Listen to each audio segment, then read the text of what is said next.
Welcome to this week's Down Home with Tina. I'm your host, Tina Thompson. Thank you so much for watching the show. Each and every week, I get to hang out with some really fun folks that are in the community, usually those in the community, but this show, it's going to be a little different because I'm going to travel somewhere. But before I get to that travel segment, I have a gal who is a really good friend of mine, and we've been working together. We're going to share a little bit more of that when I get back here, but her name is Jodi Bird, and she's with Bountiful Blessings, and we had an absolute blast.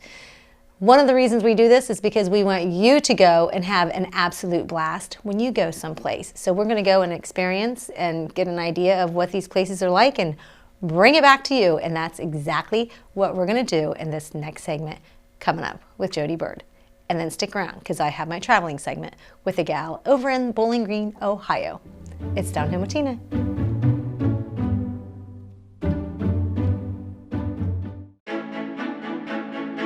You walked down the aisle and promised happily ever after. Sometimes happily ever after means ending a relationship. We know the conversations are not easy. Deciding what's best for you, your children, and your next steps takes work and communication. At Dagger Law, we know there are no monsters in a divorce, only people trying to find their way. Local, trusted, experienced. Dagger Law.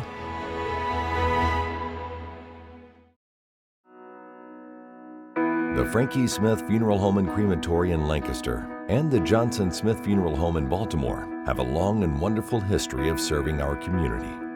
Feel free to give us a call at 740-653-0652. Stop in and see us at either of our two locations, 405 North Columbus Street in Lancaster and 207 South Main Street in Baltimore. Respect for tradition, regard for change.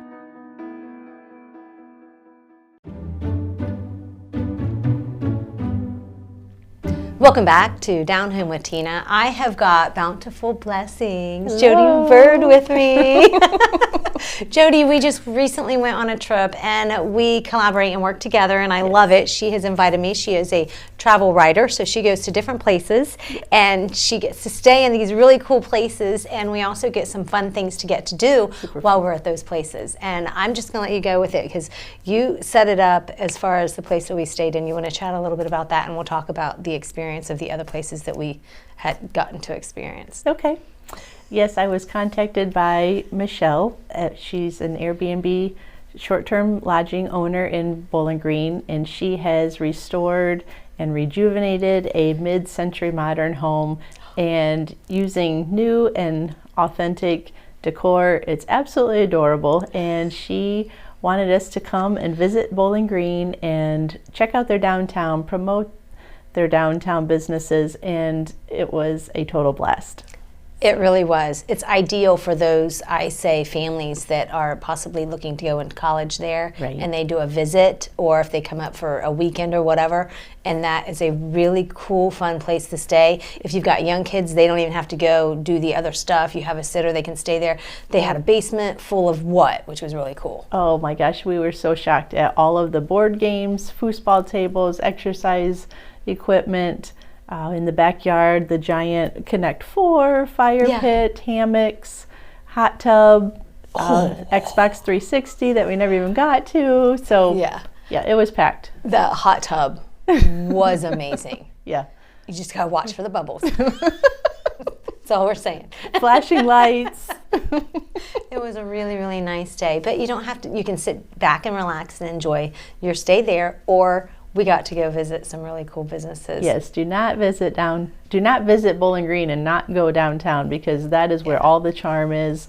It's your quintessential all-American historical downtown, but with the influence of the college. You have the Lebanese food, the Irish food, and a lot of different authenticities all wrapped up in this really small downtown. We really were proud of ourselves because we closed down 3 businesses all in one day. And we're like, yeah, what is it?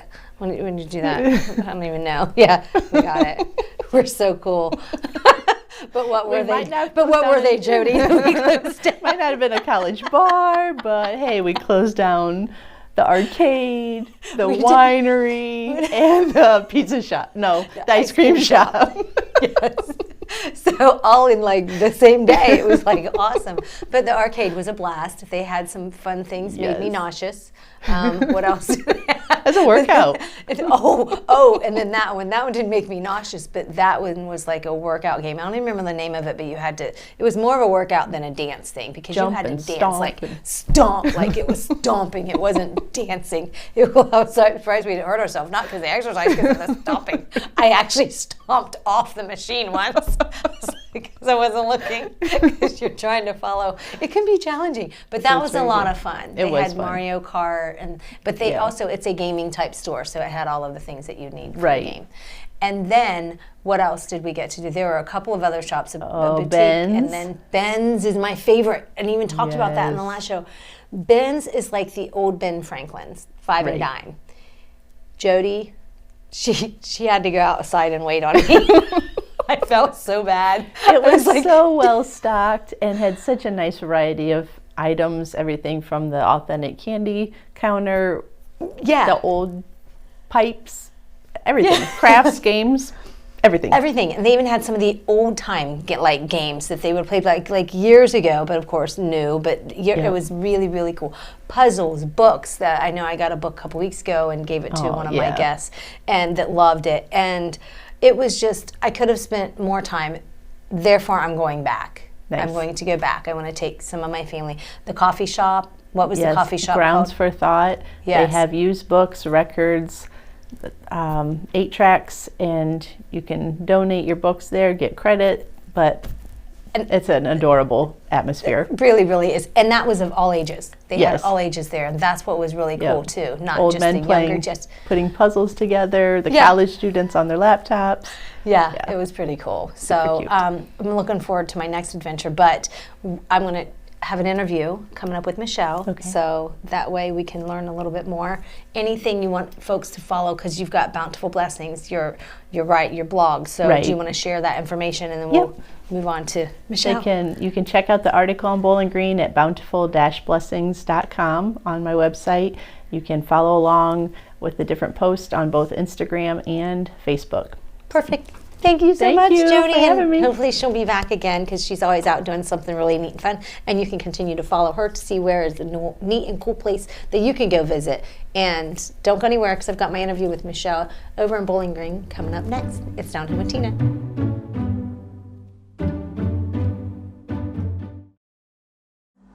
Life doesn't always give you time to change the outcome. Prediabetes does.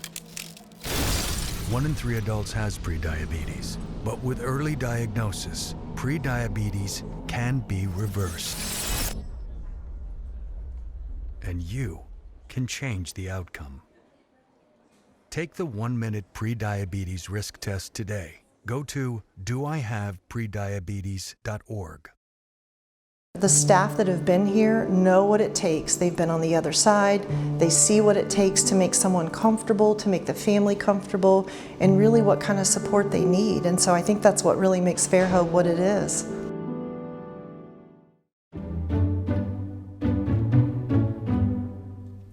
Welcome back. It's Downtown with Tina. Every now and again I get the opportunity, as I had just mentioned in my last segment, to go out and about. And so I got to go out and about again, and I love to get to know folks in other areas and bring them back to you all locally so you can hopefully go and travel.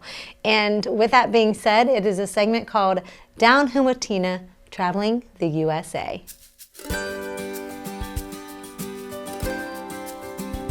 It is Downtown with Tina, and I'm so very excited. Took a little trip, and I am out in Bowling Green, Ohio. Very excited to be with Michelle Reil. She and her husband Scott are owners of an Airbnb, and I'm really excited to find out that what the name is, to share with all of you why they decided to name it this, and why they decided to go that route, and all about it. And I'm so excited to be here, Michelle. I've had the opportunity to stay over so far, get another whole day and a night, and having such a great time because of everything that you have to offer here. To me, being a mom of a senior who is looking for going to a college and doing those college visits, I'm going, this is ideal. So of course it's ideal for many folks, especially traveling and they, want to come to this part of the state of Ohio. Right. But to just visit and be in a nice, warm, and welcoming environment. And before I get started, I got to spend a little bit of time and find out about the home and something else that you do that is maybe unique to what other Airbnb owners do. You did a little tour and you talked with us and you shared a story about the couple who had this home at one time when you first moved into the neighborhood, and they were very welcoming. And that's all I'm going to say because I want you to share that story. So finally, Tina, shh, be quiet. Give Michelle a chance. Welcome to the show. Thank you so much. I'm so excited that you asked me to be on. So this is really fun for me. So with our little Airbnb, it's a short-term rental. So what we really love is the neighborhood. So Bowling Green in general has a lot to offer. We moved here when my children were little. School district, lots of opportunities with the university, a lot of things that you're not going to find in some of the, even smaller towns here in Northwest Ohio. But there's so much to offer. And we moved into the neighborhood, and what you're talking about are the couple that lived here. We're right next door. And when we moved in, we had a lot going on. And this sweet couple had a picnic table in the backyard, and they invited us over, and they taught us what it was like and what that mid-century kind of hospitality is, and they taught us neighboring, and that's a verb. So if you don't know about neighboring, you need to try it. So I know it's so difficult today with everybody being so busy and kids having all these things to do, but really sitting down with your neighbors for a few minutes with a cup of coffee after work, it did so much. It warmed the heart and soul, and it really created a nice little community here. And when that couple moved on, and I know they were believers, so I'm super excited to share that part too. We were so amazingly blessed after a few years to have the opportunity to buy the house, and it was something that we just knew we wanted. I don't even, it's hard to even explain like where that came from. There's such a deep connection with the couple that was here, with the neighborhood in general. It's just been such a blessing for us. Was it like when the house would come up for sale again and be out on the market that it was calling your name, Michelle, Michelle? It really was. It really was. And I think God really put it in the timing, right? So it actually came up for sale when the couple first passed on. And it sold within a day. We didn't even have an opportunity, and we were really disappointed. But it wasn't the right timing. Looking back, I can see it wasn't the right time. And then it just so happened that young lady who bought the house got a job in Cleveland. So she decided to move on after just a couple years. And again, we were like, okay, this is it. This is our timing. Well, God said no. So it wasn't our timing. And we had a wonderful lady move in. She was here a couple years. Again, it's like, okay, so third time's a charm. And all of our prayers finally were answered that third time. And, she came to us and asked us if we knew anybody interested in buying the house. And we're like, please, yes, it's us. And this time, it's amazing when God says this is the time. Like everything fell into place. We're not these big rich people, and we don't have this huge corporation. Right. And for us to have a second home that we could offer as a short-term rental. So we kind of have another story along with this as to part of our why. And when we first decided, that first two times, we wanted the house for my mom. We thought this would be a perfect place right next door. She would just love all the little touches and some of the beautiful built-ins, and that would give us a nice opportunity to be really close and to help take care of her. But again, that's just not what happened. And so in 2019, this was before we bought the house in 2021, but in 2019, it was in May, just before Memorial Day weekend, we had a 90-foot maple fall on our house in a freak windstorm right next door. The tree was so large that it actually reached over and touched the fence to this house. It completely encapsulated the entire house. Wow. It damaged a third of our home, at least. We had to move out. We lived in a hotel. The insurance was kind of a nightmare. Let's just be real, right? That's life. So insurance, contractors, those kinds of things was really difficult. We always knew that we really loved our house. We loved our neighborhood. But until we got stuck being away from home for so long, we were stuck in a hotel 6 weeks. We were on the third floor with a dog, with 2 kids, with carrying, items up. We were having to basically move it.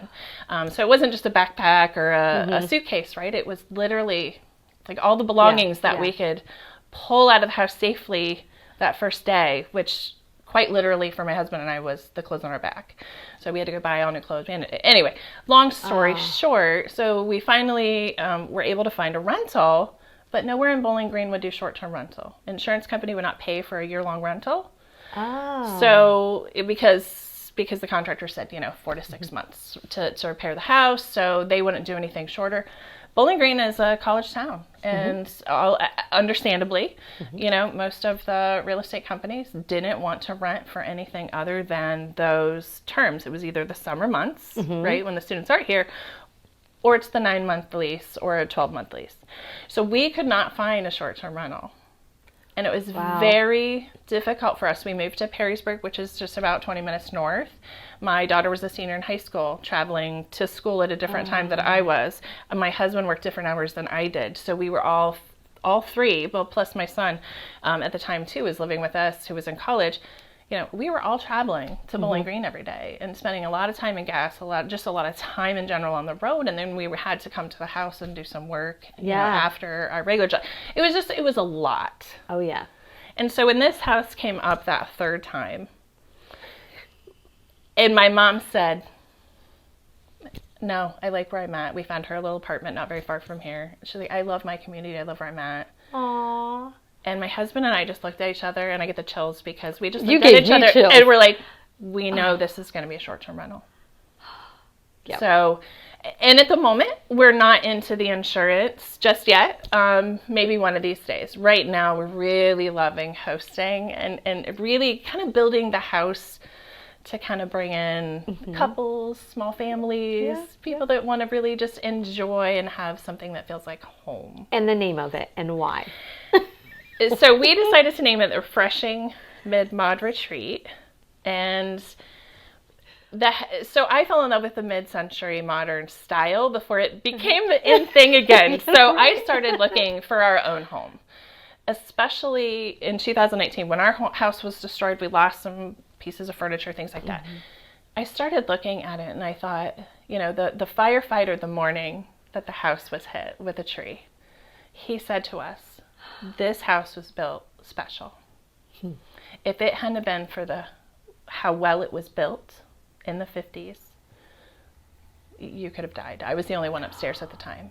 And they said, just a couple of degree difference in the way the tree fell, it could have landed right over top of me. It could have landed. My husband typically was getting up that time of the morning and getting ready to go downstairs. It could have fallen on him as he was walking downstairs. Just so many things worked out for our blessing. But knowing that the house really protected us. And he said, some of the newer builds, the way they build them, they just go up quicker. They don't use quite as large. Yeah. And a lot of the this things house saved you. are different anymore. And so I think it's even more so. And so we really wanted to try to pay a tribute to that century. And it's just so much fun. I mean, the furniture and everything is so much fun. I mean, the built-in is amazing, isn't it? I mean, yes, and what you've done with the decor in the home and even in the living room. And we were talking here just before we got started about this little chair. I'd love you to share the story about the little chair that it goes way back. It probably is a part of that time. It is, isn't it? It's kind of that end time of the mid-century, yes. And when I got here and I sat in, I go, it rocks, and I had a cup of coffee, and I was just like rocking like a little kid. I was just like, it's like my favorite piece, and it is that time. Yeah, it is. It's probably late 60s, early 70s-ish is the chair, and we've never found one like it anywhere else. It's interesting because I look constantly on Facebook Marketplace and all these, eBay, anywhere I can to try to find the same style, figure out more about it. But anyway, so the chair, when my husband and I met in college, we went to Ohio State initially, and we met, and he had this chair, and it was not very pretty, but it was comfortable. Not you a know, lot he of was a them guy. were He pretty. didn't care, right? It Not didn't many of them were pretty back yeah, then anyway. it wasn't, They just yeah. had a certain... It was the golds, and yeah. And it had a couple holes in it, yeah, anyway. So a guy chair. It was a guy chair. A college guy But it was chair. comfortable. It was comfortable. So, you know, he, for all these years, we've been married 25 years, been together 28, he said, you know, this chair stays with us. Well, it's been in the garage for over 25 years. I mean, really, we haven't had it in our house once since we actually moved in together.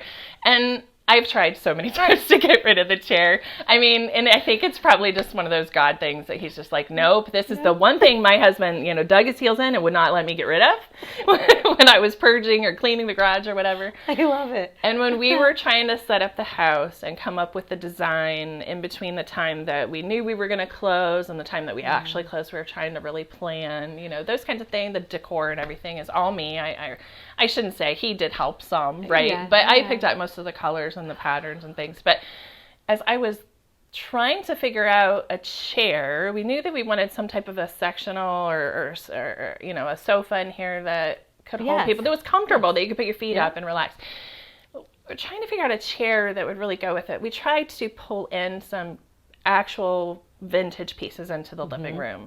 So the chair is vintage. The couch is new because I want clean, I want modern. But but perfect. The desk has its own story as well. The desk is so much fun. The story behind that is an absolute blast. I'm like, I want a desk like that. I even took a picture of it and I was like, you can't buy this desk. You can't. Can you? You can't. You can't. I realized it when I was looking at it and I opened the drawers and I was like, I'm going to have to really do some looking if ever finding one. That was an amazing find. So that was, and I kind of stopped with the chair, but you know, the desk, no, it's fine. There's just so many pieces and I just absolutely love the story behind them. And I think that's, you know, part of the reason. Yeah. It just feels so homey. But that desk, just really quickly, there was a lady in Toledo and she was moving into assisted living or one of those types of facilities. And they were cleaning out the house. They put it on Facebook Marketplace. I just happened to see it. It was right around Christmas. And okay, my kids and I, we drove up to pick it up, right? And there's so many drawers in it for the small size desk it is. So we're carrying it out. And as we're carrying the pieces of the desk out to my vehicle, this sweet lady walks out. She's probably, I don't know, I don't want to be 80s. Walks up to me and she hands it to me and I'm going to frame it and I'm going to put it by the desk. But she walks out and she hands me the original receipt. They purchased it in downtown Toledo at a furniture store that was there for many, many years and isn't there anymore, but very popular in the mid-century in the 50s, 60s. And she hands me the original receipt. I paid $50 for the desk and the chair. They paid $50 for the desk and the chair. No. Yeah. Oh my goodness. So now, unfortunately, there was a lot of damage to the veneer. So I did have to do some repairs. I wasn't able to find the exact veneer. So I did paint it, which, but it's perfect. It's beautiful, in my opinion. I love it. I think it's gorgeous. Original I'm mid-century. like, that's why I'm looking at it and it, you know, and going, it has so much character. It's done. And the house itself does. You've got great things. You've got a basement, a full basement, and part of that you do have all set up as all different little fun things for families to come. That's where I'm like, you know, a college visit, if you have, it's your eldest and you want to bring the kids, you can do that. To, you know, so, but. Yeah, so I found the mid-century, kind of on that tail end mid-century foosball table, which is down there. And I will tell you the funny thing is, you know, I kind of went back and forth. Our kids are like, going to want a foosball table. Is this real? You know, they like to play the Xbox. They like to play all these video games and things, which we do have down there. However, we have received more comments about that foosball table and teenagers loving it and playing it with their families and their parents. And how precious is that, right? It's so hard. No offense to teenagers, I have to, or recently had to. They don't like to get off their phones, and I understand. I get it. But how precious is that time? So we've really tried to put games and things down there that really can, you know, bring the family together and play. It's uncommon to see, I think, at foosball tables. I just don't, you know, you might see a pool table more often than you might a foosball table, even ping pong tables or things like that. But so how can one get the opportunity or to find out more on how to stay here? Yeah, so we actually have a few different places that we're online right now. So we are on Airbnb. So you can look up Refreshing Mid-Mod Retreat, or you can look up Bowling Green, Ohio. We are the only house that has a hot tub at this point. Oh, yes. So, How can I forget the hot tub? And our hot phenomenal hot tub. Thank you. Our hot tub is actually in a breezeway. So it's kind of indoor-outdoor. You can open a garage door. We have a custom garage door that opens. You can see the outside, but you're still inside. Watch it snow. Yeah. Without having to go out in the snow. Yeah. And it keeps it clean. I'm all about clean. So the house has to be clean. The hot tub has to be clean. I'm a little bit anal about that. Oh, no. The bathroom, it's just all so fun because it takes me back to those times myself. Not that I'm old enough to be in the 50s, 60s. The 70s, I remember some of the 70s because I was born in the 70s. Right. But anything else, Michelle, before we go, because I don't want to forget anything. Oh, well, other than the hot tub was very important. Yeah, absolutely. So Airbnb, VRBO, we're also on VRBO, and I just created our own direct book website. So super excited about that. It's www.stayinbowlinggreenohio.com. So you can book direct and save some of those fees as well. And they do have a backyard, folks. They've got a fire pit and hammocks. So you've got the whole we have a gamut, private backyard, fully fenced in. So lots of privacy and homey. Any questions, just have them reach out to you. Absolutely, via one of those. Absolutely. Thank you so much, Michelle. And I'm thank looking forward to another day, and we're going to have a good time. Yay. And good luck to you and everything. Folks, just pay attention, and hopefully you will get up here and to enjoy this beautiful little mid-mod home. It is so fun. Yeah. Don't go anywhere. It's Down Home with Tina.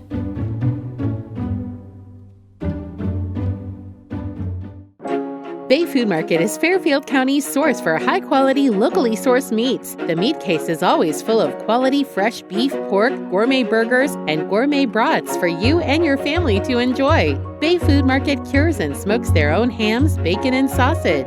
Visit Bay Food Market at the corner of Maple and Walnut Streets in Lancaster and discover the Bay Food Market difference. Open daily 8 a.m. to 6 p.m., closed Thursday and Sunday. Bay Food Market, proudly serving Fairfield County families for more than 90 years. The central and midwestern U.S. averages more than 850 tornadoes each year, and lately, the number of floods has been rising in the region too. So chances are, there will be more twisters and floods near here again. And between school, sports, and social lives, chances are, you won't be with your kids when it happens. Will they know what to do? Ready.gov/kids has all the educational tools and information to make the conversation easy. When the time comes, chances are they'll feel prepared, not scared. So talk with your family today. Down Home with Tina is brought to you by these amazing sponsors. If you would like to be a sponsor, all you gotta do is just reach out to me. You can send me a message. You can email me at downhomewithtina@gmail.com. Some folks like to watch the show on YouTube. And if you do, you can spread the news by going to CLN, Your Hometown Connection on YouTube. Watch it and share that. Also on Facebook, Down Home with Tina. And if you like television, Spectrum 1021. Folks, I just feel that it is the time of year where we're always, I say always giving, but I like to give all the time. I feel that when we give, it's a feel-good thing when you get to watch sometimes those folks to receive those gifts, but you don't always get to do that. But what I really would like to do is we get things often in our lives, and I just want you to hopefully remember at this time of year to always be thankful and grateful for the gifts that you already have. It is a time of year where some folks feel overwhelmed when it comes to the giving process. Maybe they don't have it this year, the economy, things like that and such. Just remember and take that into consideration that sometimes we just gotta be thankful for what we've got, and maybe that's what we need to do is just spread the word to each other and just thank that person for being who they are and being in your life. Folks, I hope you have a great week. God bless and good day.